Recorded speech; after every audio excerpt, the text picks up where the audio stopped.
We are live. Hello and welcome to HoneyBadgerRadio Debate, where you get to see the badgering intensify. Today, we're going to be talking about Jordan Peterson's interview with Russel Brand and their discussion on masculinity in women and whether or not they got it right. Because maybe they didn't. You never know. It's entirely possible. So, shall we? Oh, before we get into it, our legal fundraiser is in the final 3 hours. So do consider going over there and throwing a few shekels in the hat. It's at www.feedthebadger.com. 3 hours left, just $550 left to our goal. That's all we need. That's it. 550. If we don't get that goal, I think we'll all be humiliated. Just be like, how did this happen? $550, 3 hours left. www.feedthebadger.com. Go throw a few shekels in the hat. And if you do that now, I'll read whatever you put in the customer note on the air. So let's get started. Okay. So we're listening to the Under the Skin podcast with Russel Brand and Jordan Peterson. I didn't want to go through the whole thing. We're just looking at a little bit of discussion they have at the end of the podcast at about 1 hour, 18 minutes and 10 seconds in. So if you haven't seen the Under the Skin episode and you want to know what we're talking about, that's the segment. Go 1 hour, 18 minutes and 10 seconds in, where they start talking about masculinity. So here we go. Let me wait. Before you go, sorry, just ooga booga. Just yeah, okay. Why don't we talk about the rest of it? Is there a particular reason? Well, I mean, it's because it's really long. So okay. I watched it, and it's there. It's not that there's any other interesting nuggets in there too, but a lot of it is essentially Russel Brand curiously questioning Jordan Peterson on who he is, how he got to where he is, talking about some of the controversy around him, dealing with the whole Bill C-16 stuff and the Kathy Newman stuff and stuff like that. So they don't really start talking about stuff that I took interest in until around this point, where they start talking about men and masculinity. So Evildoer says my volume is too low. Yes, I was just informing you of that. I'm gonna crank it up a little bit, but if I annoy you guys with the sound, I apologize. So just so you guys know, the rest of the stream was not considered of interest by Brian. Not to me. I mean, it was okay. I've seen Peterson on more interesting podcasts, so that's how I see it. I wonder if this qualifies as drama at this point. You're like casting shade on Russel Brand. Oh no. Well, Russel Brand's pretty mediocre. So he's mediocre. I don't really. He doesn't do anything for me either way. I'm just really, really indifferent. There's a lot of famous people that have podcasts, and there are some that I like. I like Joe Rogan's podcast for the most part. Sometimes he irritates me with how centrist he gets on certain topics, which I think that there's no. It's like he's playing it too safe sometimes. I like Adam Carolla. He's pretty straightforward, but I don't think that a podcast is necessarily good or bad just because there's somebody famous that's hosting it. I just like the quality of the content. So Russel Brand, he's just okay. So, somebody says blood sports HBR style. Yeah, that's exactly right. Yeah. We find you have interesting things to say, Russel Brand, but for the most part we find you like a warm, soothing bowl of tapioca pudding when you have a cold when you're a kid. Yeah, I'd rather be talking to Mim Headroom. He has the same accent and he has more to say. So, or at least a similar accent. All right, well, anyway, let's get into it. Yes, let's do. Difficult label to apply to anybody, but it seems to me that when people say young males are particularly sort of attracted to your work, I do see that this is a time where males need guidance, and where there isn't the kind of elders, customs, initiations, roots to masculinity are in. I'm just pausing can I just Yeah, go The ahead. banana, yeah, no. Can I just point something out? You guys complain endlessly about me and how I talk. This guy has like 2 million subscribers and he's worse than I am. I no, I just putting it out there. Well, I'm sure that there's probably a good number of women subscribers that don't really listen to what he's saying. He's They're like just he's a admiring he's a man bad bun? boy, pretty face in a way. I mean, I think the ladies like this guy, so He's a bad boy. I think so.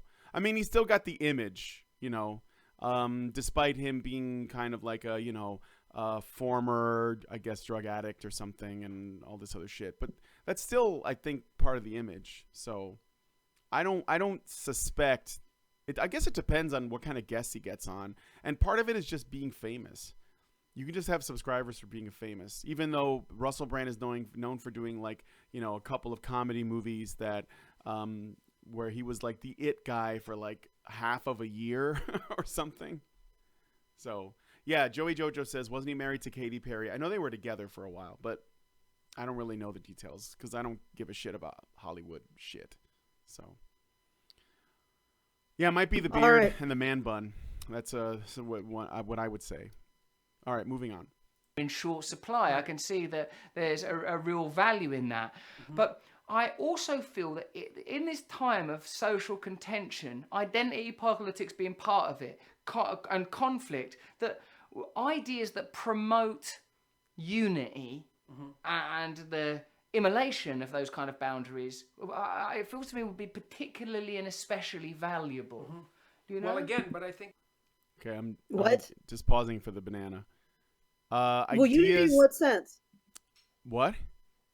Well, I mean, you just blanket unity. Let's all have unity. Well, let's plant chips that make us all think the same.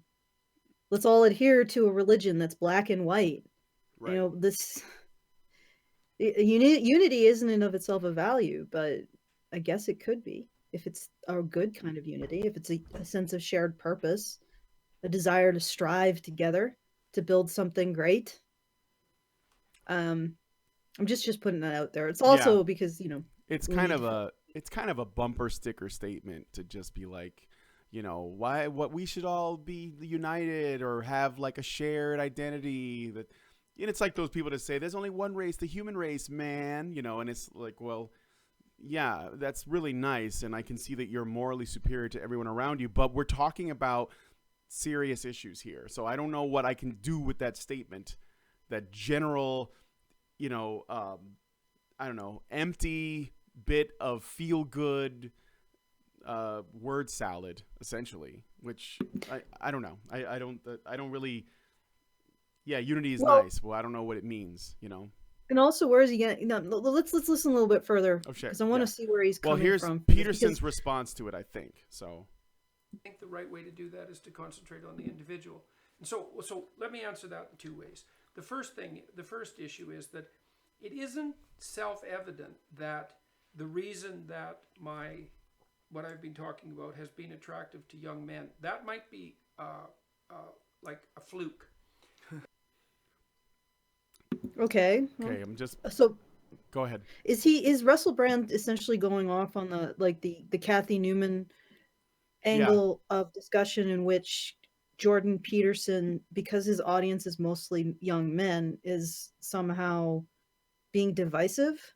Yeah, he doesn't outright say that, but I think that because he says, well, it seems that your content is really popular with males, and I think that that's worth exploring as to what Brand might be saying is why would that be? Why would mostly men want to watch your content? So he's not necessarily trying to imbue malice or intent on what Peterson's content is, but he's being more curious and inquisitive about it. So I will give him credit for that, because Newman already tried the whole isn't that divisive approach, right? And Peterson in the proximity, like you're looking at a proximal statement here. Your audience is mostly male. Wouldn't a message of unity be more appreciated at this time? Well, maybe Russel Brand doesn't know how to ask a question worth shit, but that's the proximity here says that he's just opposing the idea of Jordan Peterson having a mostly male audience with not having a desired message of unity, which would mean It's the other way of saying, like Kathy Newman was saying, Sure. It's your just message it's like is divisive. softer. It's a softer Yeah, it's way a of putting it. softer way of saying that, you know, your message is divisive. We should be going for unity. Maybe I'm impugning too much into what Russel Brand is saying. I'm sure that the people in the chat will be like, "Oh my God, you're such a bitter human being, Alison." Well, no, I could see it. I mean, Russel Brand is in many ways a SJW, so for him to go there is not really that surprising. But let us continue. Indeed. And it might be a fluke because almost everybody who watches YouTube is male. Yeah. So, like, if I look at my YouTube audience, it's 80% male. But that's true of YouTube audiences in general. So it's just a typical YouTube well, audience. Right. And so what's Is happening? that your intuition? Well, No, that's the numbers. It's odd that he would say that. He says mostly men watch YouTube, therefore mostly men will watch my content. And Russel Brand says, so you're saying that because YouTube is mostly male, that's the reason why your audience is mostly male. Is that your intuition? No, it's not intuition. He's going off of numbers. He can look at his metrics, right? He can look at the YouTube metrics. If Peterson was on Tumblr making content, then his audience would be mostly female, most likely. Alison, Yep. are you there? Okay, yeah. Yeah, I'm here. I have not gone anywhere. Okay. I'm actually trying to get a grip on what Russel Brand is trying to. I mean, maybe he's just sort of bad at being an interviewer. Yeah, either that or he's playing maybe a little bit of devil's advocate here, but I don't know that he's particularly great at being an interviewer. Like I said, this is the first one of his podcasts I've ever seen, so I have nothing else to go off of. Yeah. Okay. Let's continue. All right, moving on. well, Because I feel that it's there more is something I about think it's more maleness. complicated than that. But I do know that since my book has come out, I've been watching the demographics of my public audience, that more and more and more women are coming out. So it's now to about 65-35 from 80-20. And more older people are coming out too. So I think a fair bit of it was a consequence of the fact that most of my exposure was to the YouTube audience, which happens to be mostly men. Now, I do also think that there is a particular crisis with regards to what might be described as proper pathways to masculinity. I also think that's at play. So Just pausing for the banana. Go ahead. Yeah, I'm always, when we start talking about these things, I'm concerned how they're being defined, like how masculinity is being defined in this circumstance, and because it seems like a lot of people define masculinity in such a way that it's more, well, this is what I believe, this is how I think men can serve my ideology. I'm not saying that Jordan Peterson is doing it here, but I would like to know what explicitly is being said or how it's being defined. I suppose he would use like a psychological definition, so a lack of agreeableness, lack of neuroticism. Yeah, right. Yeah. Okay. I fair think enough. so. I think so. He would probably go off of a psychological profile. You know, when I was talking to Alf's Void yesterday, that was one of the early things we discussed. Wasn't necessarily Peterson, but it was about how she says that she thinks that she has a more male brain, you know, male-oriented brain. And then I started to like dive into that a little bit, and I was like, well, what is a male brain? And how is it different from a female brain? Like, what are the terms here, and how do we define them? And obviously, Peterson also believes that the psychological traits that are often, associated with masculinity are traits that women also have. So there is a masculinity in women, according to Peterson. So I guess it depends on what are the terms? And I believe it is going off of the Big Five personality, more or less. Maybe with some Evo Psych, thrown in. So. Oh, and we just made our goal. We did? Yay, we can stop. No, I'm kidding. Yeah, we can stop now. Okay, everybody, thank you. Thanks, guys. Let's Good night. Thanks. Good night. I'll see you in about an hour and a half. No. No, we'll continue. But Well. I do want to put some shout outs here. Thank you to Philip L, who gave us $500. And to Joshua, who gave us 5. Ian A, who gave us 50. Chris O, who gave us 10 and said, go get 'em, Badgers. Jeff F, who gave us 25. Joe, who gave us 10. I wonder which Joe that is. And then the rest had donated prior to the stream. So thank you guys for hearing our call on this stream and getting us up over the top. We did this sort of surprise, oh, here's a stream, just to try to help the fundraiser out. But I do want to actually continue to maybe dive more into discussion of people's ideas outside in the non-feminist community, not just discussions of feminist ideas, because let's face it, they tend to be really boring, and in a lot of cases they make me feel like I just want to die. But when I discuss people like Jordan Peterson, I'm not sure about Russel Brand. I don't know really enough about him to say if I would find his ideas invigorating. But, when the reason why we've been discussing Jordan Peterson is that I do not completely agree with him. However, thinking about and discussing Jordan Peterson's ideas is so much more of a life-fulfilling action than thinking about and discussing feminist ideas, that I'm much more drawn to doing it. I find that he's a much more interesting basis for opening up the discussion about the things that I think about. I have no problem discussing and countering feminist ideas, because I know that people they really feel like they need that. They need to hear that. But at the same time, as I much more enjoy talking about and discussing the things that Jordan Peterson is presenting and putting into the world than I do what feminists are. So yeah, somebody in the comments of this video said, oh, you guys have a crush on Jordan Peterson. Well, I don't agree with everything he says, but I much more enjoy disagreeing with Jordan Peterson than I do with people like Kathy Newman and Big Red and Vice and BuzzFeed and all of and Anita Sarkeesian and Zoe Quinn and all of the other big name feminists. Not to mention, I think that if me and Jordan Peterson sat down and we had a disagreement, I don't think he'd get me kicked out of a convention for it. That I think that he wouldn't. And in fact, I think he would actually think about what I was presenting, give it some thought. Like, I'm not screaming into a void. I agree with that.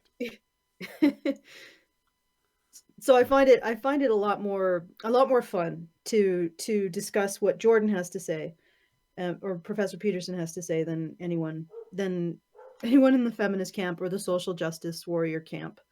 So there you go. Right. That's why we're doing this. And like I said, for HBR Debate, I'd like to do that more with other thinkers in the non-feminist camp. So maybe people who lean more alt-right, race realism, white nationalism, and then on the other side of that, Sargon with his new idea of liberalism, and other non-feminists who maybe are a little bit not pleased with the alt-right. Anyway, but discussing their concepts, their ideas, what they're putting forward, their initiatives, their activism, that kind of stuff.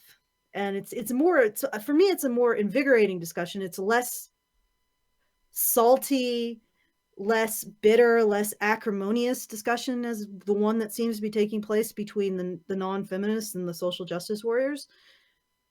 Yeah. But I really need a little less of the bitter and acrimonious and salty in my life. So there you go. Reduce sodium. So let's move on. Okay. Mm-hmm. So I think there's two factors. But I don't think, and Kathy Newman kind of went after me about this, she said, well, if you're directing your message towards young men, which I wasn't, but assuming that's the case, isn't that divisive? And I would say, well, I don't think it is divisive, because first of all, the masculine in women also needs to be developed. It's very, very important. And the people who are the enemies of the masculine in men are also the enemies of the masculine in women. So okay. Yeah, that's I would agree. If he's talking about the masculine in terms of a constellation of psychological traits, and there is studies to show that women who are more masculine, who are less agreeable, they're less neurotic, they're more aggressive, they get shit in the workplace from other women, mostly from other women. And so I would say that this is a very well supported statement by Jordan Peterson. I wonder though if there might be some entanglement with the concept masculine, the behaviors that we can that are seen in psychology as being more associated with men and adulthood. I wonder if there's some entanglement between those two concepts. I was just going to bring that up. I was just going to say a lot of times what sounds like when people talk about masculinity and masculine traits in men and women, I wonder if it doesn't get conflated for what we consider to be being a mature adult. Now, I know that sounds really bad because it's like it implies that women are not mature adults or can't be. So I'm wondering where the overlap is at. And I think maybe it comes down to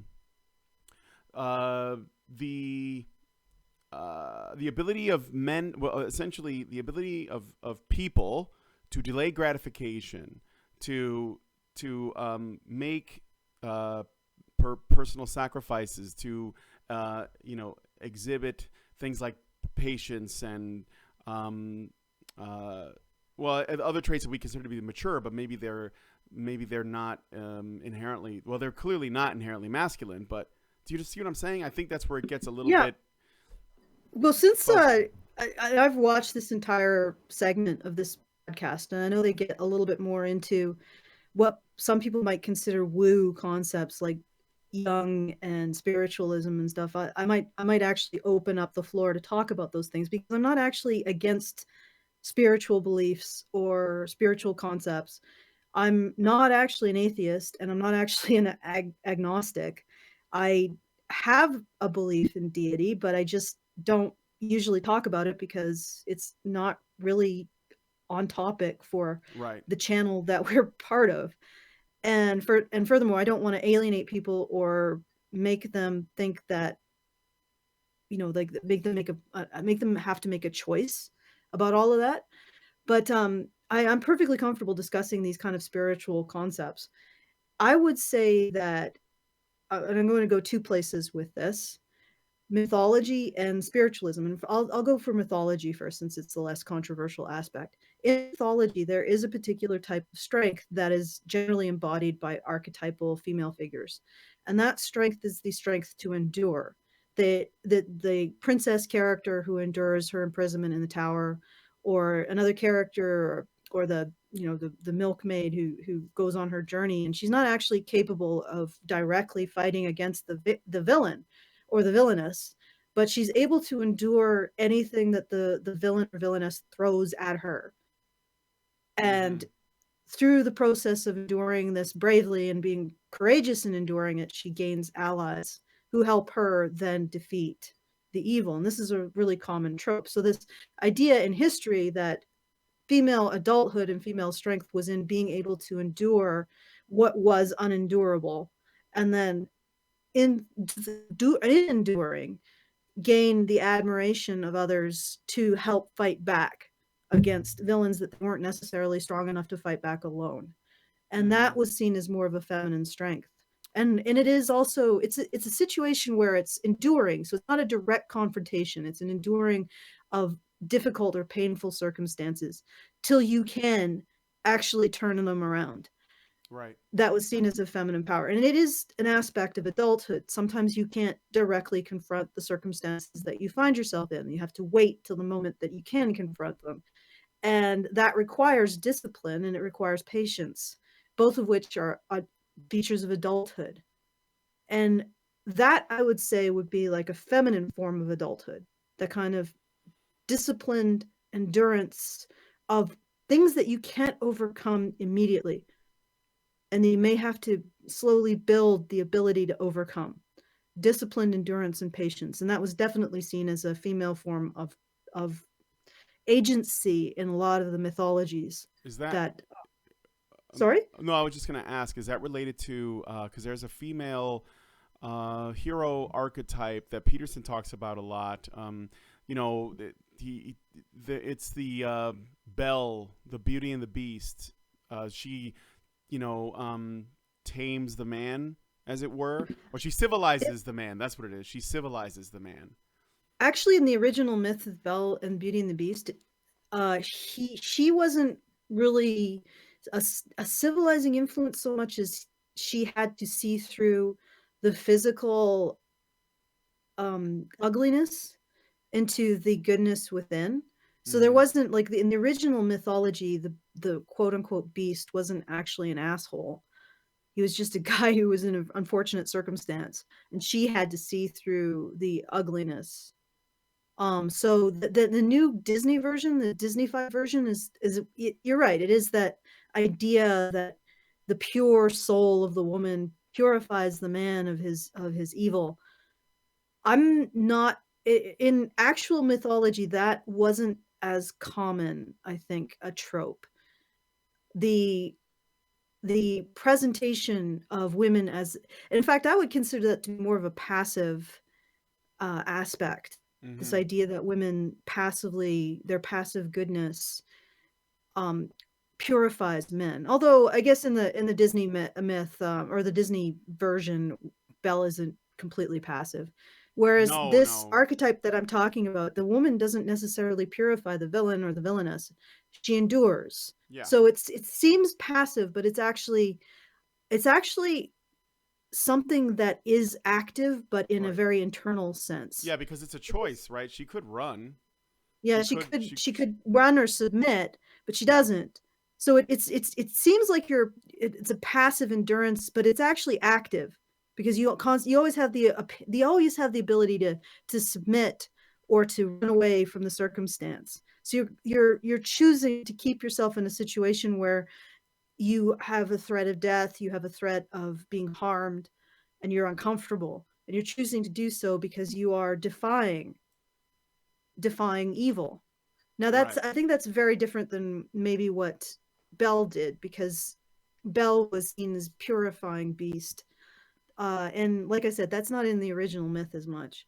That was something that Disney put in. That's interesting, because it's sort of like Disney, either they don't know, what the takeaway of the original myth was supposed to be, or they decided to change things from, this, because essentially in the original myth, according to what you're saying, it's like the ball is in the woman's court to essentially look past her own shallowness to find that this beast, is a much better person, a much finer man than she would be originally led to believe, right?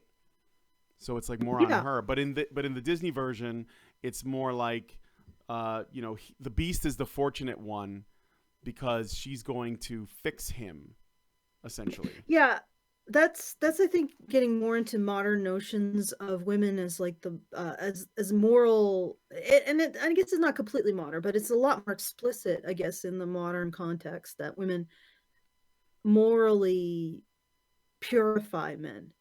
Right. I'm not so much sure if that's definitely, it's not as common after like 1,000 years ago. 2,000 years ago, that would just be ridiculous. But well, then yeah. if that's true, if what you're saying is right, then Peterson, there's a chink in the armor there, because he talks about Beauty and the Beast as archetypal and female archetype, and he specifically references the Disney version.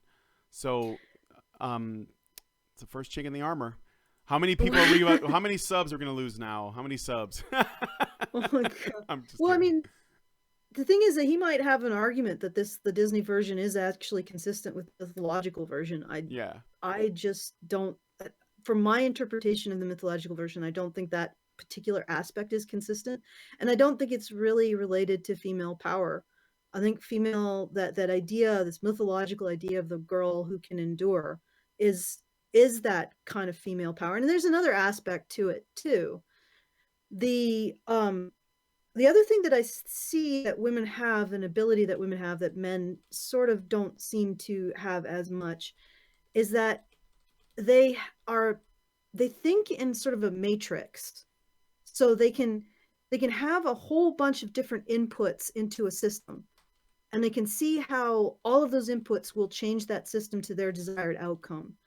And the way I've heard this described and this is not Jungian, it's actually from New Age, and I don't know, I'm not sure if Jordan Peterson really or is really interested in New Age concepts of masculine and feminine. I'd really have to chase down the specific philosopher who described this. Right. But there's a concept of the feminine yin, yang, and the masculine yin. And that's based on the Chinese yin yang, which Peterson does describe in this story. I wonder if we should wait till he gets to that. Well, let's keep going. Yeah, sure. Yeah, let's keep going. Okay, let's keep going. If you overprotect your sons, let's say, you overprotect them in part and weaken them because you're afraid of their masculine energy, you're going to do exactly the same thing to your daughters. So a female child would similarly be disempowered. Oh, definitely, because the thing is, and this is another thing, is that I am a psychometrician. That's technically my job, and we study the measurement. Well, and like it's okay. All right, we got a banana. Don't forget. Yeah. Psychometrician. That's cool. I actually did a lot of work with psychometrics when I was doing my master's on tactility in the University of Calgary. That's neither here nor there, though. But it's neat that he is a psychometrician. All right. Okay. Let's continue. Yeah, let's continue. Because that's really not. We have to pause periodically for copyright reasons. Sorry, guys. You continue. Of psychometrics that men and women are more the same than they are different. It's funny because I've been sort of positioned as someone who is constantly on about the differences between men and women, but men and women are more the same than they are different. And what that means is that the development. This is true. There's a great deal of overlap in a lot of the different psychological aspects of men and women.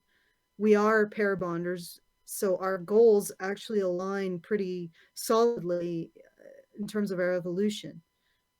And I'm also actually appreciating that he's talking about the masculine and women, whether or not it's defined as those psychological metrics, which probably is what he's defining it as, or as what I would define adulthood. Again, we need to untangle those two, because I think that there is a lot of stigma against women adopting, not just adopting stereotypically masculine virtues like being aggressive, asserting oneself, not being neurotic, being confident, and not being agreeable. There is stigma against that, and there's now a lot of stigma against men asserting those kind of masculine qualities. It's toxic masculinity, rather than just being a function of a healthy individual character. Mm-hmm. But the other thing that I appreciate, well, what I want to disentangle from is whether or not he's thinking that taking responsibilities for one's actions is also qualified as masculine. Because I think that that's more of a function of adulthood that should be expected from both sexes. I think that he does believe that it's not inherently masculine. I think that's why he says, because, his whole 12 rules for life thing is, I think in large part about taking responsibility in many ways for yourself, and what you can control in your immediate vicinity, and then how to spread that out and also affect other people, and specifically the people that you bring into the world yourself. And he even says in his videos that he never intended to target men, but it just so happened his audience was. So I think that he believes that being mature and being an adult is something that women can also do, unless he is saying that is inherently part of the masculine in women. Which, again, that goes to what I was asking about before. Does being mature and taking responsibility and, delaying gratification and not acting like a child, are those things masculine or are they genderless in Peterson's mind? Yeah. I don't know what's going on in Russel Brand's mind in terms of that, but that is the question: are these traits of adulthood, taking responsibility, delaying gratification, are they considered masculine by Jordan Peterson, or are they considered just aspects of adulthood? That is the question. All This right. is the question. All right. Shall we? Of masculinity in women. Perhaps it's not as important as the development of masculinity in men, but it's damn important. It's like it's a close second.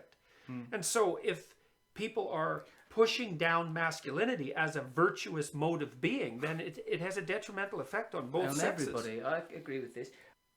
Okay, I'm just pausing for the banana. It's been 20 seconds. Well, it is true. And once again, it's unfortunate that we would be across the board stigmatizing the expression of masculine characteristics in both men and women. I just want to pause here to make sure that the audio on the video has been raised. I bumped it up. Okay, and also if you bumped it up, just giving a warning to anyone with headphones. Okay. Yeah. All right, let's continue. I mean, I didn't bump it up a ton. Just a little bit. So if it sounds better, guys, let us know.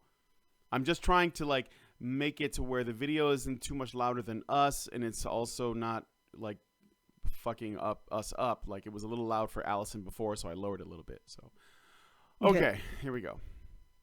But you would say that determinally and biologically that there is a thing that is masculinity, and that thing masculinity is present in both females and males. Definitely. But I think again one of the challenges that this argument or the appears to be built around is a sort of hierarchy around those traits. Okay. Did you hear that? Okay, I'm being told it's a hierarchy around those traits. Yeah, which so Peterson's he's not necessarily making that argument. But not Peterson's not making that argument. Brand is not making that argument.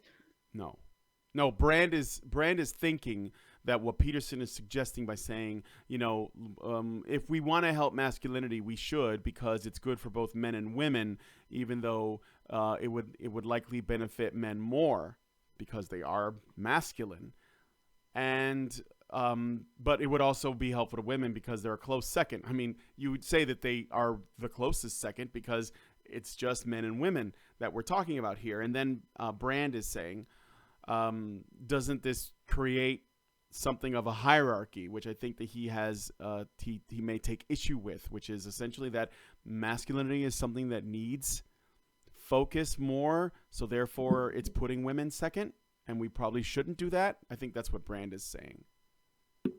Okay, all right, fair enough. I wish Brand was a little more clear with what he's saying. I think that he really likes to use big words and sound smart, but he doesn't really have a lot of substance to it. And I know that sounds it sounds really cruel, but it's true because look, there's a couple of videos that I have seen with Brand in them. One is where it's with Sam Harris, and he gets pretty deconstructed. And then there's one with Nigel Farage, which is also pretty epic. And the fact is, Brand's got a great vocabulary, but he doesn't really say much. I'm sorry, he just doesn't. He's not saying that much with his words. So HBR Debate, where the Doge's gloves come off. I'm going to take a giant Doge turd right on his man bun. Okay, I'm all right. not impressed. Speaking of man buns, once again, I want to thank everybody who got us over the top. Just so you know, any funds over our limit, or not our limit, we're not limited here, over our goal, we'll be going to travel funds to get the witnesses to the trial, which will be July 3rd, 4th, and 5th. And I want to read the latest contributions. Oh, goodness. Claire P. says, don't send me any rewards, get justice. Well, I will certainly attempt to get justice, Claire. And Jack H. says, this is the best I can muster to help you to get to that courtroom and win the case. I hope it is enough, and only feel bad that I cannot give more. And he gives $25. And Jack, don't worry about it. Even if it's just $5, every bit helps. And I also want to mention that Claire gave us $250. And also Robert L. gives us $100. And Mitchell Clark, Mitchell C. Gives us $50. Thank you all for donating. This is really appreciated. Yeah, And if really. you want to join them, www.feedthebadger.com. Once again, anything over that goal will be going towards getting witnesses like Brian to the courtroom so that we can slam dunk this, as it were. Damn, Okay, Skippy. shall we continue? Let us. Okay, moving on. Masculinity being synonymous, for example, with power. Oh, here's the thing I wanted to bloody ask you. Whoa. Masculinity is synonymous with power. See, that's where his hierarchical, that's where he's getting that from. So how is masculinity synonymous with power? Is it? Well, I think it's confused with power. Mm-hmm. It's not synonymous. It's just, this is similar to the other question. Are we talking about masculinity as traits that are uniquely male, as male forms of psychological traits? Are we talking about it as a male hormonal system and the kind of instinctual behaviors that'll elicit? Are we talking about it as in terms of adulthood? Because that's a separate conversation. There's a male hormonal system and the types of instincts it elicits and the kind of psychology it elicits. And then there's the expectation that people take responsibility for their actions, delay gratification, and in some cases put other people's benefit before their own. Those are aspects of adulthood. And we need to have the discussion about how we are conflating masculinity with aspects of adulthood. And I think another aspect of adulthood that we are conflating masculinity with is power. Adults are granted power because they are expected to be responsible for it. And maybe one of the problems is that we don't recognize the ways that women use power. Therefore, we don't ask them to be responsible for that power that they are using. I was just going to say, it sounds like Russel Brand is conflating or intentionally twisting accountability, which is that's like the counterbalance to power. So he's looking at when Peterson says, being masculine involves being accountable and responsible and acting, like you are. I think Peterson even says, maybe in this interview or another one where he says, you're a monster. He says men are monsters, but not in a negative context. He says, because what it means to be a man is to recognize your strength and your power and not indulging in it, like controlling it. Like, when someone learns martial arts, one of the first things that they learn is not to use it. It's like having it and knowing what to use it responsibly, essentially, is the cornerstone of a well and disciplined martial artist. So the same thing, I guess, we're looking at in terms of what masculinity is. And Brand is saying it's just about power, but we know even with people like often a lot of people think that politicians and they have a lot of power, but they also don't, because they have to be held accountable. So assuming they are held accountable, they don't have power, and they also serve the people. So men, they may have what Brand considers to be power, but it doesn't come without any cost. They have to serve. They're expected to serve everyone around them. They're expected to serve their wives and their children and their family members and their community and everybody else, essentially. All right, well, here's the question. When Russel Brand says that there's an association between masculinity and power, does he mean that we give power to the masculine, or does he mean that we dismiss power when women have it? And I don't think he means the second. But I'm having a great deal of difficulty parsing directly what Russel Brand is actually saying. Now, I can understand what Jordan Peterson is saying, but I'm having a lot of difficulty understanding what Russel Brand is actually getting at. Because when we analyze what he's talking about, it seems a lot more combative than how it comes across. Yeah. Well, I think it kind of is, or at least he's thinking of. Well, I'll get to that in a second. Let me read the super chats because we just got two. The Spence Fencer gave us $5. Thank you. And says, I watched the whole thing a few days ago. I think Russel Brand is really high, actually.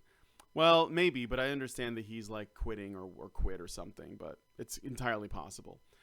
Hereticus gave us $5 and says, Brand is a communist, so his ideological lens is only concerned with power. So there's that. And Caitlin Bianchi gives us $2. Thank you, Caitlin. And says, send in the Doge and win the trial. And also, Oliver A gives us $50 and says that it's just a top-up. Okay, thank you, Oliver. Thank you, Oliver. And once again, if you want to help us get the witnesses to trial, www.feedthebadger.com. And let's go forward. We now have a few questions that we're attempting to answer in this analysis. Okay. Are they conflating? Is Jordan Peterson and Russel Brand? Well, Russel Brand, I don't know what the hell he's thinking, so let's drop him. Is Jordan Peterson conflating masculinity with what we would consider to be adult behaviors? Is Russel Brand conflating masculinity with power? And let's continue. Okay. Right, let's continue. Check this out, because it was I said it on a YouTube video on my own the other day, and I thought, I wonder if this stands up to scrutiny. Okay, I'm just pausing it now because this is kind of long-winded. This is like a thing that he tosses out there. All right, let's go. Okay. Let's give it a bit. Check this. I said, like, in Sweden, they're banning sexually provocative advertising. You know, it's the kind of thing you hear a lot about, like the objectification of women. And I said, of course, I support that because as a male being subjected to lots of sexualized images of women has, to a degree, affected, particularly when I was younger, Well, the logical conclusion of that is pornography, right? Yes. And that doesn't really seem to be a good thing. It's been 20 seconds, so I'm pausing it here. Yeah, I mean, we could have a bit of a discussion about pornography. I remember this from reviewing this before we did this show. Russel Brand then goes off into some interesting territory that it's really difficult to even follow, even when we're not doing it 20-second segments. Essentially, I think what he's talking about is that pornography and consumer culture with advertising, presenting the female body in conjunction with goods to be consumed, is an expression of the desire to worship the spiritual feminine, which we would have used to have had in the person of Mary, Mother of Christ, and the female saints and all of that, or in the pagan religion, all the female goddesses. I don't care. I have to really say that when I was listening to this, I was like, I don't find this insight to be of interest to myself. If there's a comment, anybody wants us to go through that, I don't think there's much to go through. First of all, I'm not quite sure if I agree with the hardline stance against pornography or the use of women in consumer culture. I don't necessarily think that that's objectification. In fact, I think that framing human sexuality in terms of objectification degrades it. And it is, in fact, that framing itself is far more damaging than a presentation of women in conjunction with objects to consume or in pornography. And the reason why is because that's not how human minds work. Our sexuality doesn't cause us to objectify people. It actually causes us to subjectify. And our sexuality tied up with our parabonding instincts. In fact, we wouldn't have porn if we weren't parabonders. There would be no interest in that kind of thing outside of powerful hormonal and pheromonal compulsions. We have an interest in pornography, and I would even argue we have sexual fetishes because we are parabonders. We take a lot of pleasure in sex because we are parabonders.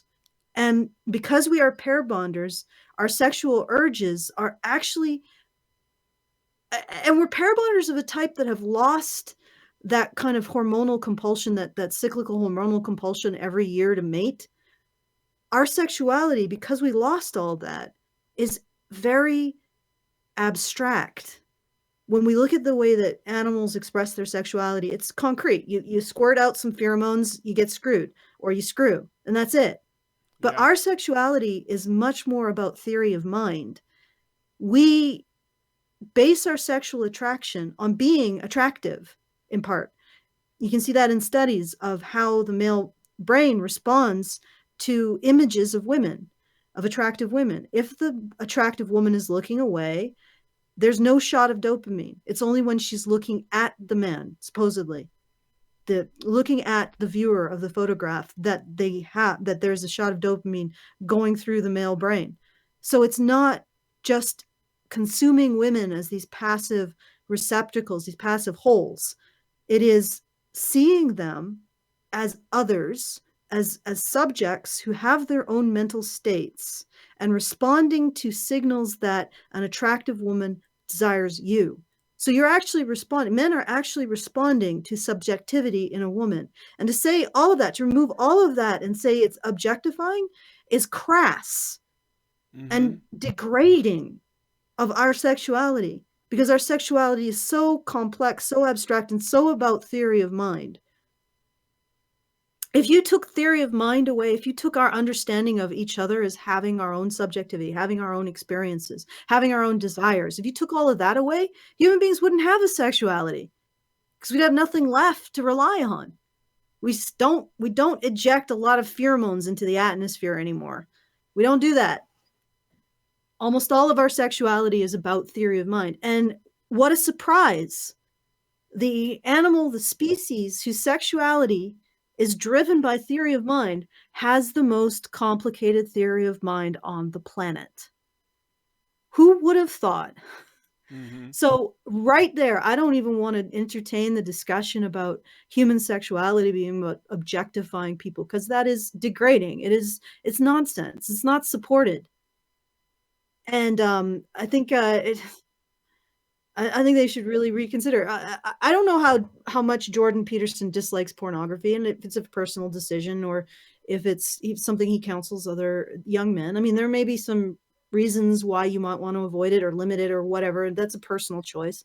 I'm sure Russel Brand has a much more hardline stance and thinks that pornography is actually harmful to women, rather than expression of an incredibly complicated sexuality that actually is the basis for everything. Our complicated sexuality, our abstract sexuality, basis for theory of mind, basis for language, basis for religion, basis for complex institutions, basis for actually having a currency, all of it. So I don't really want to talk about our sexuality as being degrading or objectifying. No. Because I think it's profoundly dumb. All right. Yeah, besides, you can't beat porn anyway. What are you going to do? Porn is unstoppable as an industry. Unstoppable. So, unless you want to live in one of those countries where they, make it like punishable by death or something to watch it. And even then, you're going to create a black market. I'm just saying. You're going to make a BBC market. Okay, moving on. And before we move on, there are some comments who are saying that over-sexualization is a problem. Yeah, maybe over-sexualization is a problem. No disagreement with that. But it's not objectification. Yeah. That discussion is degrading. It degrades our entire species. You should just...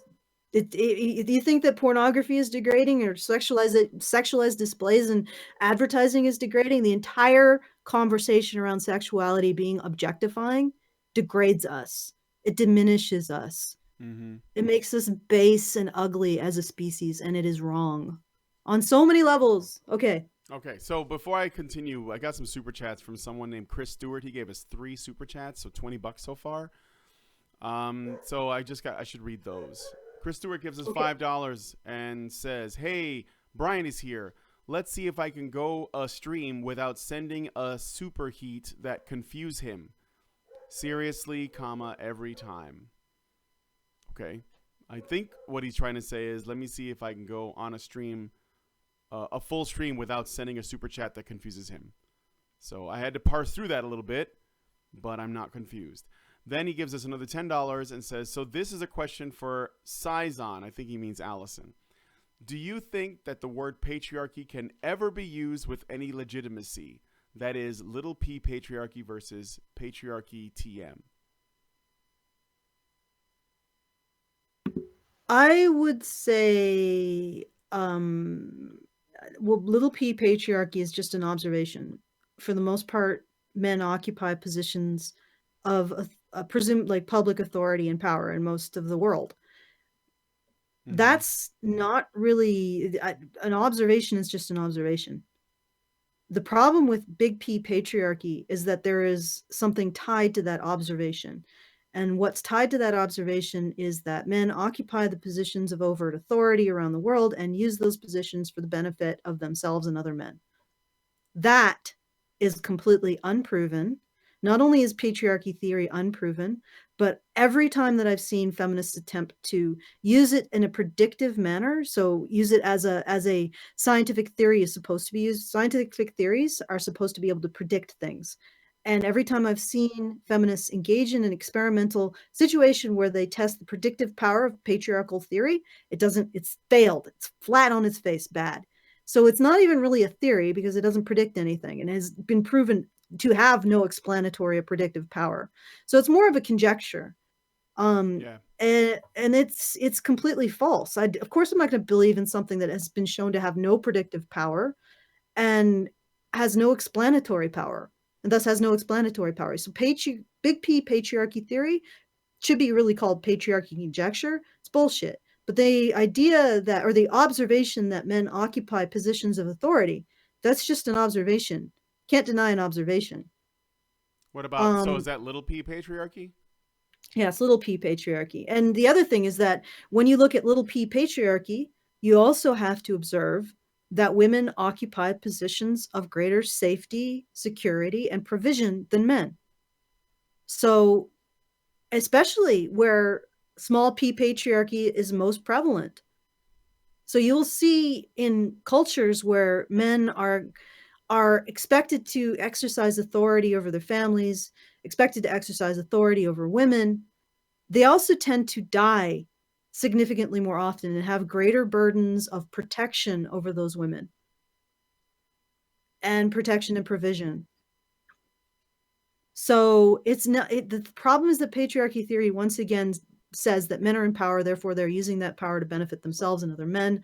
But in reality, when you look at those societies that put men in more overt positions of power, they're treated as more expendable at the same time, and they're expected to provide and protect for women more. So there's a balance here, and the balance is that when people are in positions of overt power, we don't give them as much sympathy as we do people we do not perceive as being in positions of overt power. That's why whenever we want to kill or genocide or enslave a group of people, we treat them to the privilege narrative, or the they have stolen something from us narrative, or they secretly have power over us narrative, before we are able to actually inflict damage upon them. Because otherwise, if we didn't see them as powerful, we would likely have much more compassion and wouldn't be able to genocide them, enslave them, or kill them. So we have to first present them as having power and unearned privilege, and then we can kill them with impunity.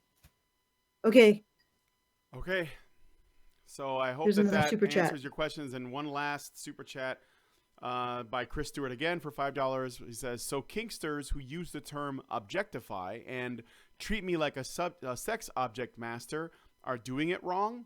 What would be a better term? I don't really care how you approach this, but yeah, it's ridiculous. Treat me like a sex object. You can't treat objects because there's no internal subjectivity. The objects don't experience anything.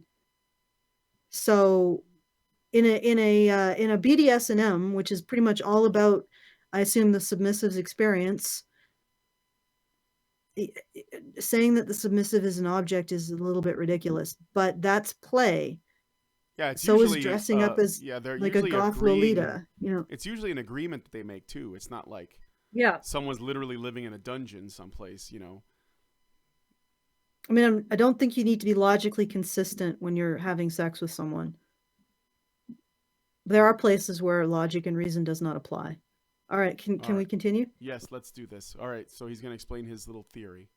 It doesn't seem to be a good thing, yeah. I don't seem to look be at a good pornography anymore. But pornography, I think, is very corrupting, corrosive influence.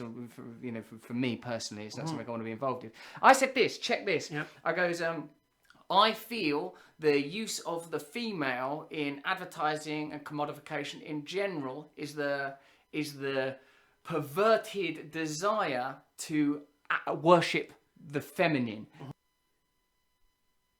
All right. Oh God. Do we have to go? How much further do we have here? There isn't much else of interest after this, I think. Okay, because I wanted to get into the whole yin yang and the masculine, feminine, etc. Does he say that? Is that after this? Oh, you know what? That is true. It is after this. We Yes, just it keep is. going. Okay. Yeah, let's just keep going. Let's endure We'll Russel pause. Brand's Yeah. whatever the frick is on. Okay. The negated and neglected feminine has found its expression through consumerism and commerce because it is not being properly honoured socially. What? The neglected and negated feminine? What is that? Okay, so now we've gotten what's really interesting is we've started this in discussion about how the masculine is neglected and negated. And Jordan Peterson probably has ample amounts of statistics to represent that assertion or support that assertion, including how women who express masculine traits are discriminated against in the workplace. Now, Russel Brand has somehow made the discussion about how the feminine is neglected. Mm-hmm. Yeah, I'm trying to figure out what about the feminine is being negated and neglected. I'm struggling with that. Yeah, I am struggling with that as well. Is it because we've removed recognizing adulthood as synonymous with femininity or as synonymous with a part of femininity? Or is it because we've removed power from femininity? Because we treat women as being part of a class of weakness and continual oppression and being acted upon by society. Because it's how has he managed to take a discussion about how masculinity is stigmatized and turn it into this?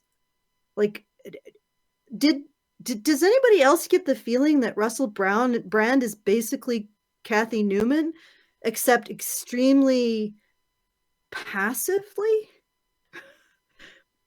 Like, I don't mean to say that he's like exactly like her or as aggressive as her, but he seems like he's doing basically the same thing, but except in a really passive aggressive way.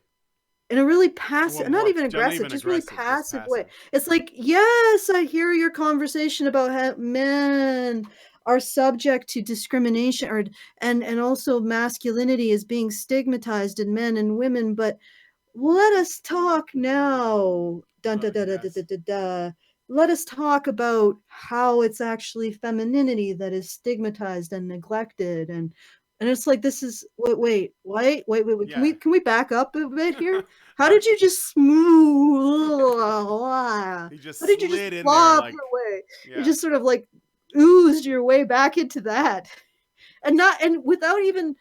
And the funny thing is that he's doing it because he's not like Kathy Newman and directly confronting Jordan Peterson. He's getting away with it. Yeah. He's just sort of oozing around back into this topic.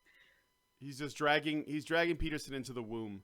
Come Yeah. with me, Peterson. Let me show you this womb. I want to talk about this womb. Do you have a minute?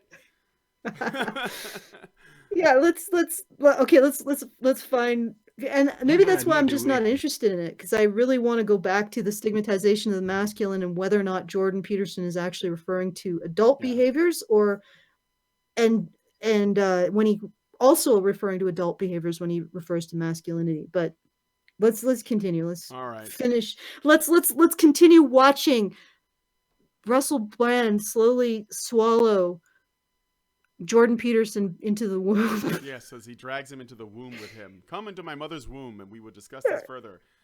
The acoustics are great in here. Okay, hold on. Let me hit the button. What do you reckon? I made it up. I would have to think that. I'd have to think about that a long time. I would have to think about that a long time. It's a good idea, though, isn't it?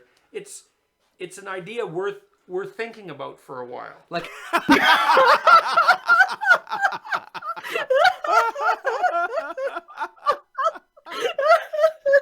It's a good idea, isn't it? It's a good. I made it up. Well, it's a good idea worth thinking about. He didn't even say good. He just said it's an idea. You have an idea, and I'm gonna think about it.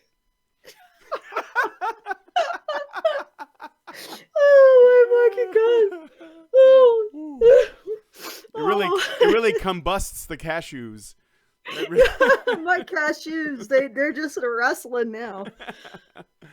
Okay. Oh, I actually sort of like the way Jordan Peterson dealt with us. That's definitely an idea. I'd have to think about it. Yeah. Does he actually entertain the idea, or does he just no, like no? I don't think he does. Russell, I think Russell, Russell. okay, I think Russell pushes. He's like, let's go further down the womb. I must show you. I'm going to show you the Okay. library in here. It's amazing. All Okay, right. I'm gonna hit the button Let's again. finish. Oh man, Russell Brand. You know. You don't know the way. Like if there are essential, if we have essential yearnings, if we have like, you know, like e.g. if the, you know, like the in sort of, if in indigenous cultures we would have deities to represent gender or certain energies that are subtler than gender. If there is a sense that socially those energies are not being expressed or honoured, as you have implied with male pathways. That's definitely the case. So This is just a 20-second mark. Yeah, and also since Russell Brand is basically, what happened there was Russell Brand was like, I've got the womb, I've got the neck of the womb open for you, Jordan Peterson. Come on in. Let's listen, entertain. Let's gel. Let's chill in the amniotic sac together. Mm-hmm. And Jordan Peterson was like, you know what? Nah. Yeah. And then Russell Brand had to sort of change and be like, okay, well, forget the womb. Let's talk about this in a more abstract sense. And then the conversation went forward. Yeah. Yeah. Jesus Christ. That's an idea I'd have to think about. It's definitely an idea. You done made yourself a think. I did, didn't I? It's pretty good, isn't it? All right, here we go. one of the things that I've often thought about ideologies is that they're like parasites on religious structures. And if you're thinking that the movement of feminine imagery up into the consumerist world is an analog, or is at least in part a consequence of not having a symbolic place where that attraction can be expressed, I think that's probably right. It's like in the United. But Peterson's argument is different, because he's not saying that there's something about femininity that's being neglected or negated. But he is saying that, so, if we worship feminine symbols in our consumer culture, in our secular culture, that is drawn from, there could be a connection between that and the way that we did it, back in our hunter-gatherer times. We would just worship the idea of fertility as a feminine object. Yeah, that's a bit more of a statement that we could get our teeth into conceptually. All right, let's continue. Okay. But actually, Russell Brand's feminism, because the honest to God truth is this is feminism. It's coming from him. He probably doesn't say it, but this is feminism. This idea of always sort of wrenching the conversation back to female victimhood. It's just so soft and pliant and inexorable. Like he doesn't stop. Okay. All right, moving on. Go ahead. United States is the first family tends to be turned into king and queen. Yeah. Because there's no place for that symbolic projection. Yeah, the template requires it. And yeah. I heard once an analysis of the Soviet Union after the revolution that it mimicked the monarchic tyranny that had preceded it, just in a different format. Right. And it seemed, that sort of certain they energies. had their Holy Trinity even, right? Yes. Mao, Marx, Lenin. I'm just pausing for the banana, but I'm not really sure they go much further into. Is there still the yin and yang shit? Yeah, there is. Okay. Because now they're talking about commies and stuff. So. Yeah, I know. It's like rev up the helicopters. I want to get back to the other stuff. Okay. I have to play through this because I don't want to skip it. Yeah, people will accuse us of cherry picking. And some would argue that that Christianity couldn't take hold in Latin America until they embraced the pantheism of the saints and the figure of the Virgin, until that in certain cultures the Virgin had to be elevated because there isn't a place in the Father, Son, Holy Ghost for the divine feminine. Pause. pausing for the banana. Yeah, I know. Okay. There's no place for the divine feminine. Yeah, like because the Virgin Mary is not a thing. Yeah, I think that the Virgin Mary was always a thing. Yeah. And if you think about it, the Virgin Mary represents the closest humanity can get to God. So I think that's a pretty powerful statement. Yeah, women, closest humanity can get to God. There you go. But I guess that's not good enough. Anyway, that's neglected. Yeah, and you know what? Actually, in my experience, the symbology of the Virgin Mary is more common. I find it to be at least as common, if not more common, than the symbols of the of Christ. Definitely more common than the saints in Latin America, and at least in Mexico and like Central American countries. There's more Virgin Mary imagery than there would be the saints, for sure. Maybe about as much as Jesus. So. Yeah. All right. Okay. Moving on. Let's get through this. That's a Jungian idea, definitely. Yeah, oh, is it? Definitely. That's an original idea of Jung's, is that Cool. the Trinity is missing a quartile, and sometimes that's quartile is filled by the figure of the devil, and sometimes it's filled by the figure of the woman. So it's like the houses in Harry Potter, right? There's 3 good houses, and Slytherin is in the bottom quadrant. It's a reflection of the same kind of Mandela structure. That's pretty cool. So it's very cool. You have to. It's very.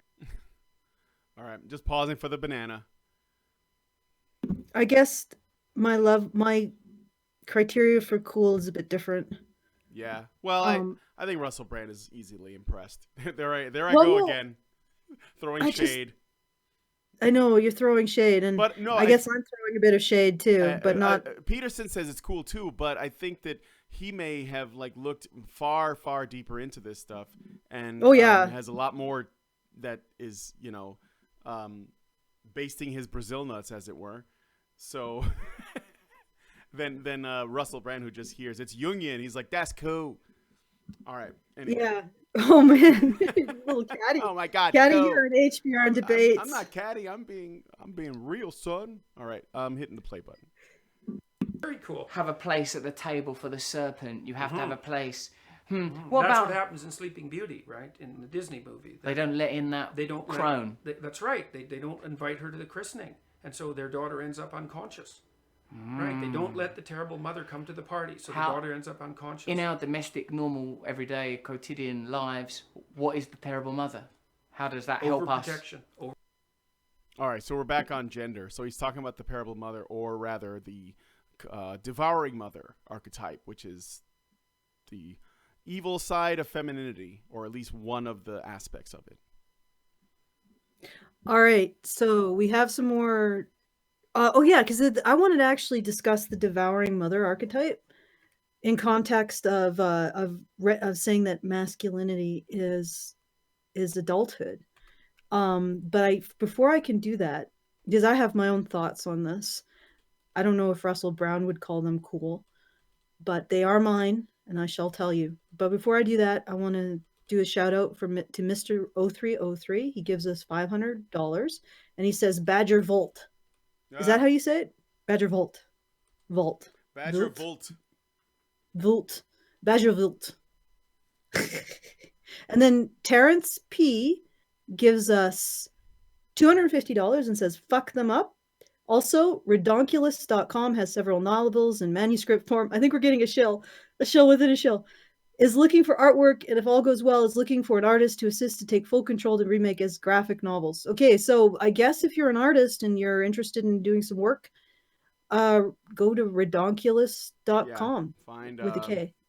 REDONKULAS.com. Yeah, redonkulous. Okay. All right, there you go. Thank you, Terrence, and thank you, Mr. 0303. We're now at actually $11,000. Wow, these $11,275. And if you want to throw in some money into the hat to get witnesses like Brian and Hannah and maybe Sage to the courtroom, so we can just, it would be, because my testimony was apparently so solid that we could probably, Harry said that we could probably win it on it alone. Yeah. But why not just drive the nails into the coffin? That's what I say. Just drive it all. Drive the nails all the way through. That what would Jesus do? He would just take it. So yeah, let's just give it to him. So he would just give it to them. Yeah, he'd be like this. Yeah, these are lenders of the temple of God. There you go. Getting my ass whooping gloves on here. All right. So if you want to do that, www.feedthebadger.com, and I will be thanking you on air and also reading whatever you put in the customer note. So do it. www.feedthebadger.com, and we'll continue until how much more of this do we have? Do it. We a little bit. I want to hurry because I got the show soon, right? So yeah, we shouldn't go much past half an hour, like an hour and a No, half for this. I'm gonna. Well, yeah. I want to make some coffee because I think I'm gonna need it. Okay. Oh, something completely different gave us 20 knocks, and okay, and writes monarchic, and then little beer emoticon. Thank you, knock. Thank you, something completely different for the knocks. The hard knocks. Overprotection. Don't overprotect the baby. Let it fall over a little Yeah, bit. that's right. You do the least amount possible for your children. It's something like that. That's not neglect. It's nothing like that. It's like the old age home adage. You know, look, I've seen this lots of times with parents. It's like maybe you have to get your kid dressed up to go out. Well, it takes a long time if you let your kid do it. You know, it's a lot faster just to do it. It's a lot faster not to have them set the table. It's a lot faster to do things for them. Plus, Just 20 seconds. Just pausing. Okay, moving on. Got it. Yep. there's also, and this is part of the devouring mother archetype, is like, if you've devoted your life to a child, perhaps more than you should have, let's say, then it's very difficult to let the child go because like what's there left for you? And so there's this terrible temptation to play, well, I'll do everything for you. Another 20 seconds. Yeah, I think this is interesting stuff. Like whenever Jordan Peterson starts talking, I actually stop falling asleep. He knows how to. He knows how to hold people's attention. Well, he actually has something to say that it's coherent. I'm sorry, Russell. Maybe you're not at your best. No, in this particular podcast. This is Russell at his most typical. Okay, all right. Sorry, he's a mediocre comedian that happened to do some movies, and he's got, a relatively symmetrical face. So, moving on. Okay, yeah. Well, I mean, in terms of there's something I really do want to say about the smothering mother archetype, Okay. and not allowing their child freedom. But I want to say it in the context of masculinity and conflating masculinity with expecting adulthood from both sexes, essentially. Let's Okay. But at the same time, as I want to get through this. Yeah, it's tricky, huh? Well, we could always do another video on this topic about the devouring mother. No, I'm gonna get it out. All right. I'll just need like 5 minutes at the end. Okay. Okay. And then for the child to say, yeah, that's right. That's exactly the right face to make for that. That's a very terrible thing. And you see that again in Disney's Sleeping Beauty, where Maleficent has the heroic prince in the dungeon and is laughing at him. Right? She's not going to let him go until he's ancient. And that's a consequence. Where else do we see the devouring mother? What are some good pop cultural examples of the devouring mother? Oh, you see it in Disney movies all the time. They've always got one. Pausing for the banana. Okay, moving on. In the Little Mermaid, Ursula is the devouring mother. The devouring mother shows up all the time. She's the witch. She's the swamp dweller. She's the evil queen in Snow White. What's the counterpoint? The fairy godmother? Yeah, fairy godmother's one. Yeah, that's the positive feminine. And that happened, that archetype manifests itself all over the place as well. The fairy godmother's a good one. And you see in Sleeping Beauty, there's three. Okay. And he mentions in Sleeping Beauty there are 3 little fairy women, or fairy. Were they also godmothers? Well, there were the 3 little fairy women from Sleeping Beauty. 3 of them, the 3 little fairies that take care of the princess in the forest. They're the archetype of the positive feminine. So you always see, one of the things that distinguishes a religious viewpoint from an ideological viewpoint is that there's always a representation of nature or the unknown. Always. You need one. All right, Okay. Whoa, that face. Pausing for the banana. Also, I don't know. Does Peterson describe the positive feminine in this? Because he does say, he says the fairy godmother and the 3 fairy ladies from, I think they were also fairy godmothers in Sleeping Beauty are representative of the positive feminine. But then what is the positive feminine according to, like what do they do that's a good description of that? Okay, let me just say what I need to say. All right. Because I think that we've got the majority of what's going to come out of this. And I know that later on, Jordan Peterson talks about the little bit of, if you've ever seen the yin and yang symbol, the yin symbol has a bit of white in it, representing a bit of yang, and the yang symbol has a bit of yin in it, a bit of black representing the yin. So it's this idea that these counter-posing forces always have a little bit of the other inside them. And he references yin and yang later on, and he might have conflated it with male and female, or masculine and feminine, but I'm not sure. What I wanted to talk about with the devouring mother and this idea that we've been repeating, are they conflating masculinity with the expectation of taking responsibility for your actions, delaying gratification, and sacrifice for others? And if they are, then what they're essentially saying is that the feminine is not expected to become adult in that way. And I think that sort of ties into what we're seeing around us in terms of women being sort of uncritically allowed to play the victim without expectation that their words be criticized or they be treated like any other citizen, that they might be lying. And this is the kind of thing that we afford groups of people in our society that are considered completely helpless, like infants. Because when an infant cries, it's the potential that if you don't tend to that infant will be harmed is so much greater than expecting the infant to be completely honest about its needs.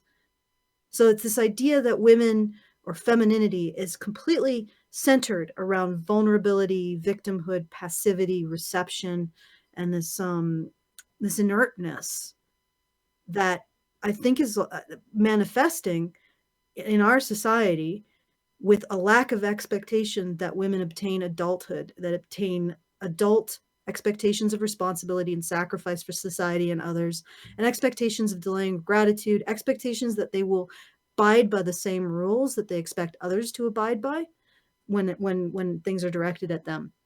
So this idea that femininity doesn't include an aspect of adulthood, and as masculinity also includes its own aspect of adulthood, I think it's something that generates a lot of the problems that we're seeing. Specifically, sorry, go ahead. No, I was just saying, like I was like, I if we look agree with that. If we look at how man and woman are used, woman is a biological category. It's essentially what is done to a girl by her biology, whereas man is something that you attain, be a man, through service, protecting and providing for others. Mm-hmm. If you don't throw your girlfriend to the ground and shield her from bullets and shooting, you're not a man. Yeah. If you don't provide for your family, you're not a man. That kind of thing. If you don't move out of the house and get a job, and that, you're not a man, right? Yeah. So that manhood is considered a set of expectations and responsibilities that you have to live up to, whereas womanhood is just simply a biological fact. A girl becomes a woman at a certain point when her hormones affect her body to a certain degree. It's completely passive. And then furthermore, we have this belief that female is defined by the passive and male by the active principle, and female is the weak and male is the strong. I would argue that, and this ties into the spiritual aspects of this, that there is actually a female form of strength, like the mythology that we were talking about, which is more about enduring patiently, but choosing to put yourself in a position where you will experience depredations on yourself, but you're doing so for the greater good. And that is a feminine form of strength. And then there's another form of strength that is I don't think we talk about it a lot, and I alluded to it earlier. It's the ability to make these multiple calculations, take these multiple inputs, and calculate how actions will affect an entire field. The way that the particular spiritualist tradition that I was referring to before titled it is that the feminine yang is the womb acting on the baby to be born. So the way that women's agency is realized in the greater world, and this is just a generalization, is that it's more like a field moving towards a goal. So you imagine the womb pressing and pushing the baby out to be born.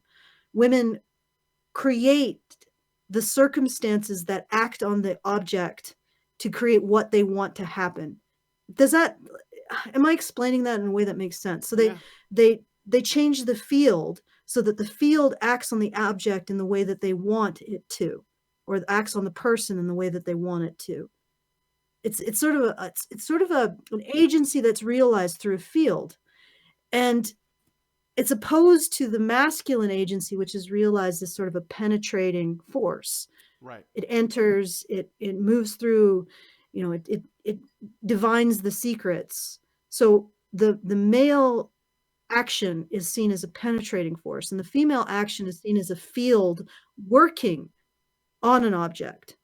And that itself, like, so when you look at it in that kind of framework, men and women are active, but in different ways in general. Yeah.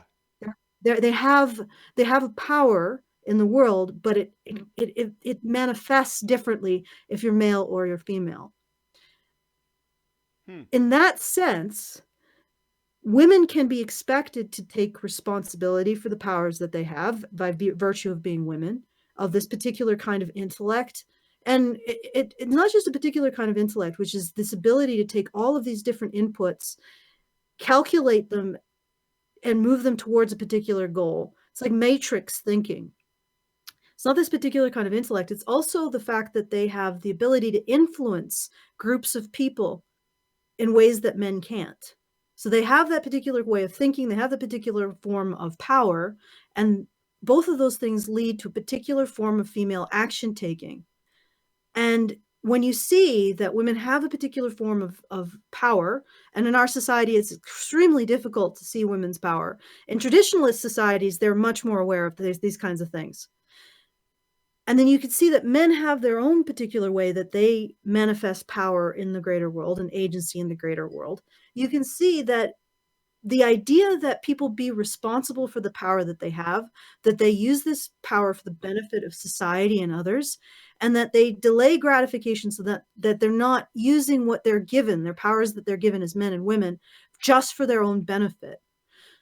You can see that applies equally to men and women, that kind of expectation, that kind of should apply equally to men and women, that responsibility, but it applies in the context of different expressions of power. So you have a uniquely female power, you have a uniquely male power, but both should be responsible for it, the powers that they have. Yeah. And this is what I picked up from this sort of spiritualist tradition, that I don't remember the name of, but I probably track it down with great effort. So the expectation that men and women be responsible for the positive use of their power is adulthood. It's something that I think that is completely lacking in our society. And this is where my question comes to Jordan Peterson. Maybe he'll come by this video and he'll be able to answer this question. When you're talking about masculinity, are you including the adult expectation that you take responsibility for your power, that you use it for good, for society, for others, and that you sacrifice? You use your abilities for good. And does that apply to female power as separate from male power? And there you go. That would be the question I would ask. I would love him to, if he ever hears this, which is unlikely, if he'd answer that, if that's actually where he was going with this, or if he does separate masculinity from this expectation that you take responsibility as an adult. Yeah. Well, There you go. I don't want to put words in his mouth, but I would be interested to hear his answer, although I suspect that he would, in fact, think that women also have, if men have a duty, women have a duty. I said duty twice, and nobody laughed. So there isn't – I don't think there's much else we can go into here, and it's like 4:30, and I'll have to get ready in about 15 minutes to start the – And he wants coffee, HBR news, so – and I want a cup of coffee, yeah. And we I'm got exhausted. and we also managed to make about $2,000 in this. Yeah, we for did our fundraiser. So we did that's it. pretty freaking impressive. Yeah. So thank you guys. Thank you for getting this fundraiser to its goal and above, so we can start working on getting the travel fees for the witnesses. I'll probably be doing a travel fundraiser closer to. Mm-hmm. But this has broken the back of the significant amount of costs for this trial. So thank you again. I don't want to give up. I don't want to have to take a settlement with these individuals of a unique form of merit. And once again, if you do want to help us out with the travel costs, www.feedthebadger.com. And thank you to everyone who's gotten to our current goal. And I'll leave it to Brian. Okay. Maybe as a sound that would be the best. I'm gonna take us out. But before I do, guys, remember. Don't forget, it's wrong to eat your